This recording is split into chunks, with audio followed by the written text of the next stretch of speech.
মাত্র ৬০০ টাকার জন্য বন্ধুর হাতে খুন হতে হয় ১৮ বছর বয়সী রবিউল ইসলামকে।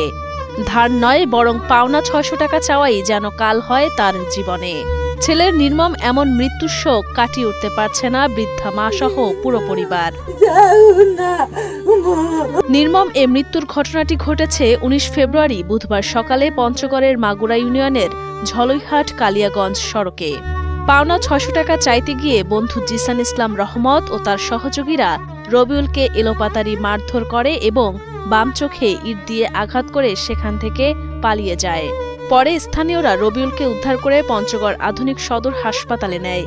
তবে সেখানে অবস্থার আরও অবনতি হলে তাকে রংপুর মেডিকেল কলেজ হাসপাতালে নেওয়ার পথেই মৃত্যু হয়। নির্মম এ মৃত্যুর ঘটনার ৫ দিন পেরিয়ে গেলেও এখনও গ্রেপ্তার হয়নি অভিযুক্ত জিসান সহ তার সহযোগীরা। এখনো পর্যন্ত একটা মার্ডার কেসের আসামি এখনো ধরা হলো না। নিহত রবিউল সদর উপজেলার দামুকাপাড়া এলাকার দিনমজুর জহিরুল ইসলামের ছেলে।